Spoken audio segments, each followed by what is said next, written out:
नमस्ते। अगर आप एक ऑनलाइन सेलर हैं तो आप जानते ही होंगे कि एक एक क्लिक कितना जरूरी होता है। तो आज हम बात करने वाले हैं उस एक चीज के बारे में जो आपके ऑर्डर्स को आसमान पर पहुंचा सकती है, और वो है Amazon का बाय बॉक्स। हम ये देखेंगे कि एक स्मार्ट प्राइसिंग स्ट्रैटेजी इसे जीतने में आपकी कैसे मदद कर सकती है। तो चलिए सीधे मुद्दे पर आते हैं।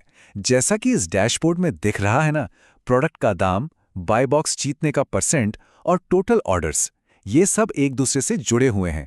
असल में बाय बॉक्स और आपकी प्राइसिंग स्ट्रैटेजी का सीधा असर पड़ता है आपके प्रोडक्ट ऑर्डर्स पर। तो सबसे पहले ये समझते हैं कि आखिर ये बाय बॉक्स है क्या और इसे सेल्स का गेटवे क्यों माना जाता है।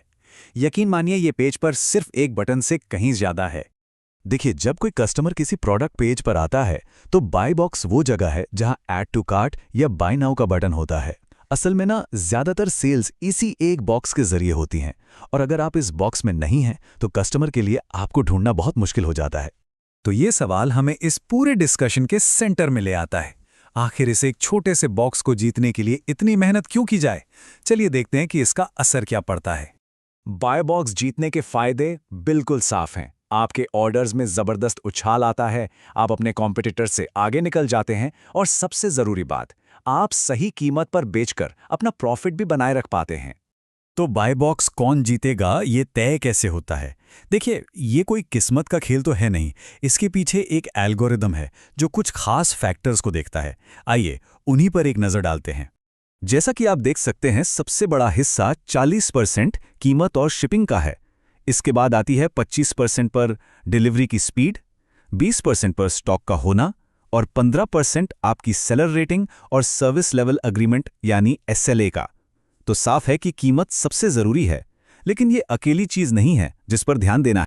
चलिए अब अगले हिस्से पर चलते हैं और देखते हैं कि ये सब कैसे बनता है। अब जब हम ये जान गए हैं कि एल्गोरिदम क्या देखता है, तो हम एक ऐसी प्राइसिंग स्ट्रैटेजी बना सकते हैं जो सच में काम करे। तो एक बहुत ही सिंपल 4 स्टेप की प्रोसेस है। पहला, कॉम्पिटिटिव बनिए, देखिए कि दूसरे सेलर्स क्या दाम रख रहे हैं। दूसरा, डायनामिक बनिए, यानी डिमांड के हिसाब से कीमतें बदलते रहिए, शायद ऑटोमेशन टूल्स का इस्तेमाल करके। तीसरा, हमेशा अपना प्रॉफिट मार्जिन कैलकुलेट करिए जिसमें आपकी सारी लागतें शामिल हों। और चौथा, शिपिंग को बिल्कुल मत भूलिए। फ्री शिपिंग देना या FBA का इस्तेमाल करना एक बहुत बड़ा प्लस पॉइंट हो सकता है, क्योंकि इससे अक्सर प्राइम एलिजिबिलिटी और फास्ट डिलीवरी पक्की हो जाती। तो ठीक है, हमने थ्योरी समझ ली है, अब इसे एक्शन में लाने का टाइम है।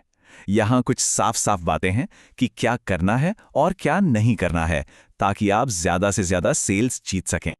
आपको एक कॉम्पिटिटिव कीमत रखनी है, पर इतनी कम भी नहीं कि नुकसान हो जाए। अपना स्टॉक हमेशा सही रखिए और टाइम पर डिलीवरी करिए ताकि आपका SLA बना रहे। और हाँ, पॉजिटिव रिव्यूज और FBA या प्राइम एलिजिबिलिटी, ये तो बाय बॉक्स जीतने के चांस को बहुत ज्यादा बढ़ा देते हैं। और अब उन गलतियों से बचिए जो आपकी सारी मेहनत पर पानी फेर सकती हैं। बहुत ज्यादा या बहुत कम कीमत रखना, स्टॉक की गलत जानकारी देना, डिलीवरी में देर करना या कस्टमर रेटिंग को इग्नोर करना, ये सब आपको बाय बॉक्स से बाहर कर सकते हैं। आखिर में असर बिल्कुल साफ है। एक तरफ अच्छी प्राइसिंग और बाय बॉक्स जीतने से ऑर्डर्स बढ़ते हैं, सेल्स तेज होती है और आपकी रेप्यूटेशन बनती है। दूसरी तरफ खराब प्राइसिंग का मतलब है मौके गंवाना और कम विजिबिलिटी। अब चुनाव आपका है। तो इस सब से हमें क्या सीखने को मिला? यह सिंपल सा इक्वेशन सब कुछ कह देता है। स्मार्ट प्राइसिंग प्लस एक सोची समझी बाय बॉक्स स्ट्रैटेजी, इसका नतीजा होता है ज्यादा ऑर्डर्स और बेहतर रेवेन्यू। तो सवाल बस एक है, क्या आप अपनी स्ट्रैटेजी को बेहतर बनाने के लिए तैयार हैं?